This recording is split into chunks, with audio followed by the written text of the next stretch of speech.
Bhagavad Gita is a book of mankind's collected experience of and answers to life's most basic questions. Who I am, from where do I come, what is my purpose and destiny, and most practically, how do I find happiness? These podcasts originate in the lectures of Neil Bhatt, a disciple of Swami Chinmayananda. They are presented here in 20 to 30-minute segments, each covering 3 of the Gita's 701 verses. Welcome to Gita Wisdom for Daily Living.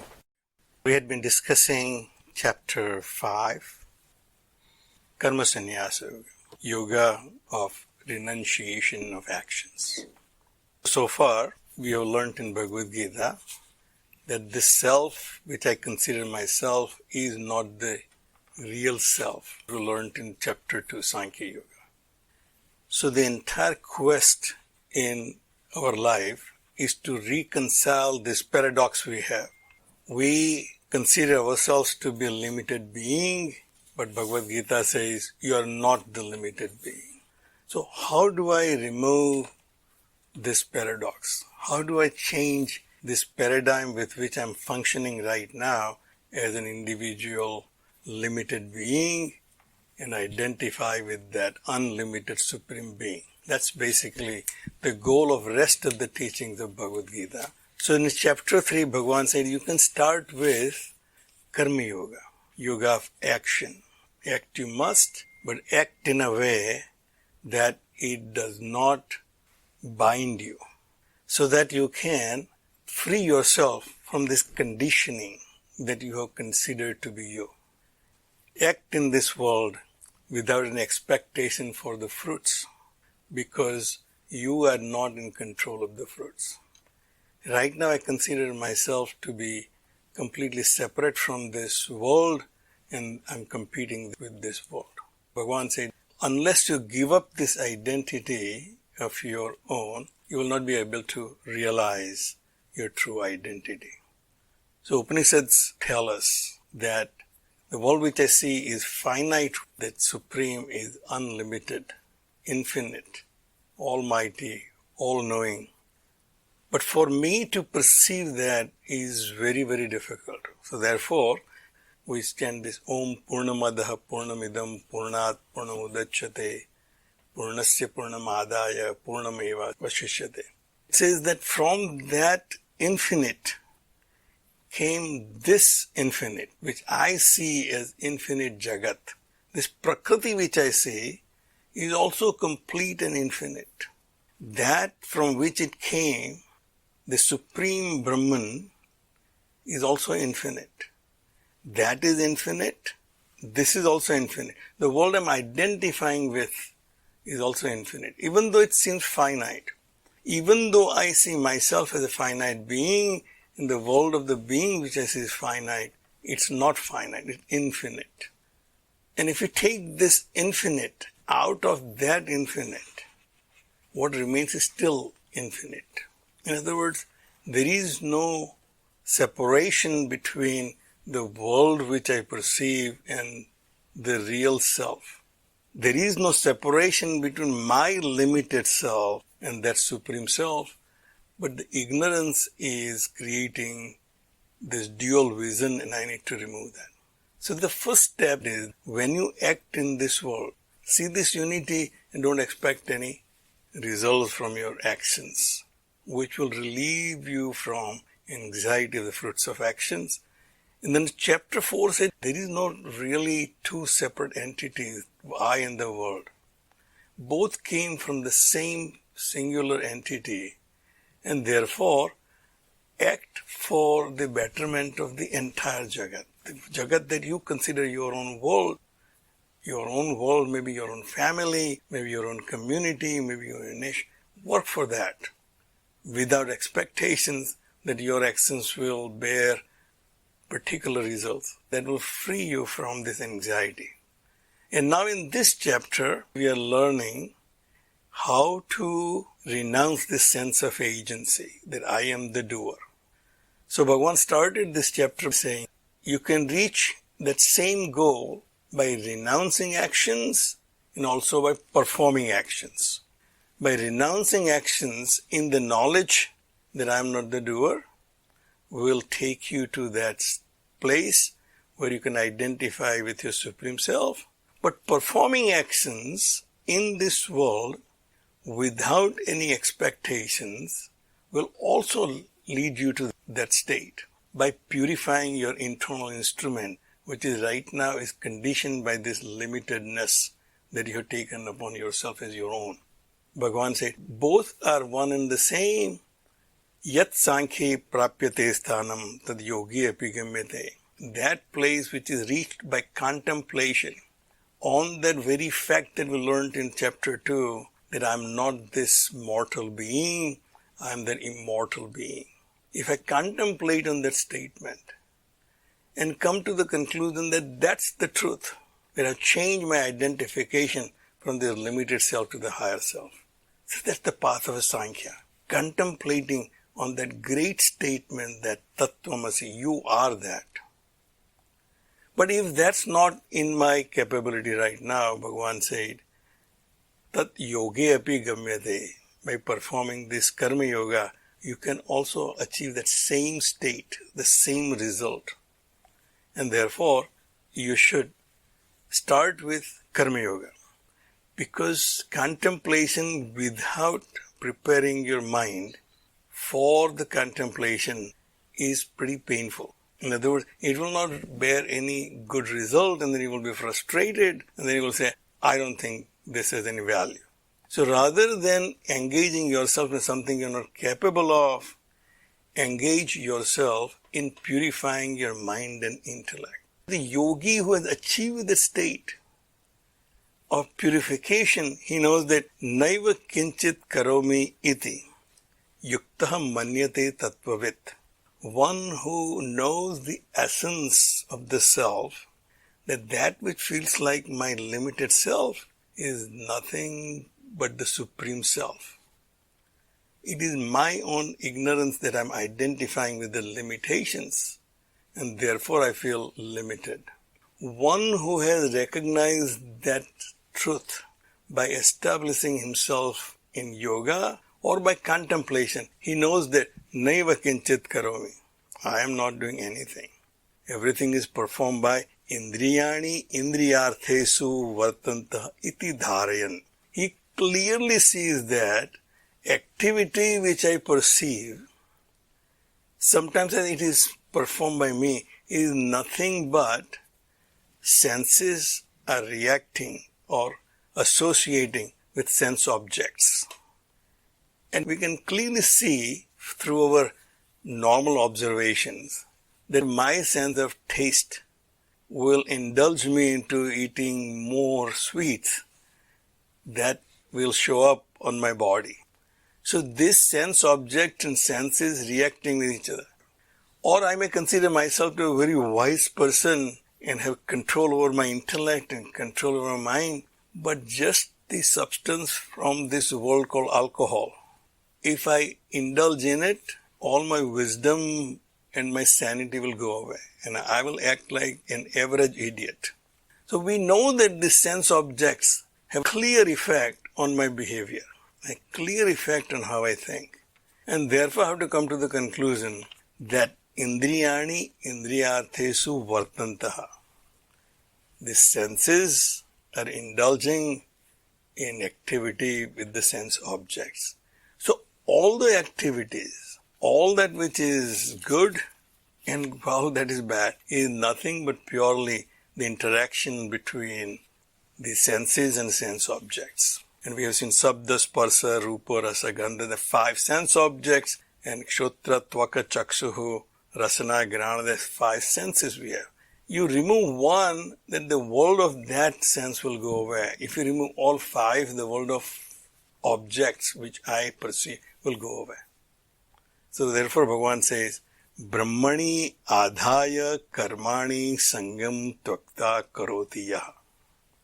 So now that I am not at that level of that yogi who clearly sees the naiva kinchit karomi, I am not doing anything. He does not have this confusion that I have. That means I think I am doing this, I have done this and have not done this yet. He does not have that confusion. He's like that ocean which sees its own waves and sees I as the ocean is not involved in all the activities of the waves. Waves are the water reacting with the wind is creating these waves on my surface. But at the bottom of the ocean, I am standstill. This is Brahmani adhaya karmani sangam tyaktva karoti yaha. The sangam tyaktva comes as it pointed out last time in this verse and next, and then karma phalam tyaktva comes in the third verse. This tyaktva word is constantly coming in our discussion. So anytime we see the word tyaktva, it clearly means we are already attached. It's a give up, abandon. I can only do that if I have something which I have to give up. So this clearly says that sangam tyaktva, I am already attached. It's given that I am attached to this world, I am attached to this body, I am attached to this mind, I am attached to my intellect. No matter how hard I try, I keep identifying with who I am as this limited being. The idea that I am the doer does not go over very easily. Therefore, Bhagavan said, there is a method to get rid of that. Your mind has a tendency to attach, and if you don't give it an alternate, you will never be able to give up your attachment. So the alternate is Brahmani adhaya karmani. You offer all your action to that supreme which is complete. There is no place for you to be there as an individual if that supreme is all pervading, all complete. If I'm all pervading in my chair, there is no place for somebody else to be here. If that supreme is all pervading, there is no place for me as a little ego to be there, and therefore offer all your action to that supreme. Brahmani adhaya karmani. Sangam tyaktva. First you have to detach yourself from this attachment. I'm done with this, I'm now in that party. So, by attaching yourself to Brahman, you offer all actions to him. Lipyate nasa papena padmapatram ivam ambasa. Right now I'm bound by all my actions. I get success and I get elated. I get failure and I get dejected. When I get dejected and disappointed, it creates negative impression in my mind. That's the sin I'm incurring. So now the exercise for you, Bhagavan said, is because you are not at that level of an yogi, you offer all your action, continue working, but think that you are not working for yourself, you are working for him. Whatever the results come, that will be his loss or profit, not yours. And therefore, lipyate nasa papena padmapatra evam ambasa. This analogy comes in our scriptures all the time. That just as lotus leaf is in the water but does not get moistened by the water, it comes out of water, goes back into the water, decays in water, but during its lifetime it never gets moistened by the water. The same way, you came in this world, you live in this world, you will die in this world, but while living, you don't get attached to the world by attaching yourself to Brahman. So here is the technique Bhagavan has given for giving up the sense of agency. For those of us who are still at a level where we think that we are the doers. Kayena manasa buddhaya kaivalye indriyehi api yoginah karma kurvanti sangam tyaktva atma suddhaye. Again the word sangam tyaktva, by giving up attachment. Because right now I am attached. That fact has to be acknowledged first, and then we can say, what is my next step? It is like that alcohol anonymous. First step is to admit that I am an alcoholic. So the first step is to admit that I am attached to this world and to my body, my mind and my intellect and my senses. Therefore now I should say that I am not the one who is instigating all these activities. But the activities are done by my body, because it's the very nature of the body to function. Manasa, by my mind, because the very nature of mind to go out and get attached. buddhaya, by intellect, the very nature of my intellect to think what is right, what is wrong, what I have experienced, what I have not experienced, in kaivalyahi indriyahi api, and my senses. Senses go out, the very nature of the senses is to go out and get impressions from the world outside. Those impressions now reported to mind creates impressions on mind. That impression of the mind creates perceptions in my intellect, and then I become the doer of the activity. But once I detach myself from all of this, kaya, mana, buddhi, and indriya, they are independent of me. They are acting according to their own nature.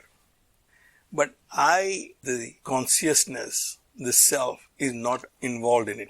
Yoginaha karma kurvanti sangam tyaktva atma suddhaye. So here clearly Bhagavan gives us the goal. The goal is the purification of the internal instrument, Atma. That which I considered my own self, I need to purify that self. Right now, myself, I consider that thinking entity, which is what I consider is consciousness. That is not the consciousness. Consciousness is something which is enabling my thinking. I think, therefore I am. My existence is verified by my intellect, but that's not my consciousness. So when I become an observer of my own activity, that observer itself is enabled by consciousness. So Bhagavan said, Sangam tyaktva atma suddhaye. The goal is to purify your internal instrument, and that can be achieved by giving up the attachment to body, mind, intellect. Yuktaha karma phala tyaktva shantim atnoti naistikam. This is the final result, and this is what really I was seeking all along. Shanti. I want peace in my life. I want peace, and that can only come if there is no agitation, there is no anxiety, there are no worries in my life. I can avoid all of them only if I don't identify with whatever is happening in my life. By constant practice, just like any other thing, if we constantly practice that art, we become established in that art. So a person who has been learning music since his childhood, practicing every day, and then when he has to perform, he does not really have to do much that day because he has been preparing for it all his life. He can perform that act efficiently and perfectly. Yukta, one constantly practicing this karma phala tyaga, is established in it. And when he acts, there is no impression on his mind, and therefore, Shantim apnoti naistikam. He achieves that eternal peace in no time. Constantly practicing just this art of acting without expectation, his mind intellect gets purified, and he does not get attached to any anxiety, any worries, and therefore he achieves that Shanti. In contrast to that, Bhagavan says, Ayuktaha kamakarena phale saktva nibadhyate. Quite obvious, but Bhagavan wanted to make sure that we understand what we are missing out. The way we work right now, we work as ayukta. We are not established in that art of working without expectations for the fruits. And therefore we are working for kamakarena. We have a result clearly in our mind. This is what I want to achieve by doing so. And because he is bound by that fruit may not be what he was expecting, and therefore he is saktaha. He is attached to his action. In nibadhyate, he is bound by the result. That result may be a success and I'll be elated. That result may be a failure and I'll be dejected. So Bhagavan said, avoid that. We'll stop right here. If you find this podcast helpful, please support it by donating any amount by going to the episode's website at neilbhatt.podbean.com or at chinmayarichmond.com. Thank you. Om Sarve Bhavantu Sukhina Sarve Santu Niramayaha Sarve Bhadrani Pashyantu Ma Kaschid Dukkha Bhag Bhave. Om Shanti Shanti Shanti. Harihi Om. Shri Gurubhyo Namaha. Harihi Om.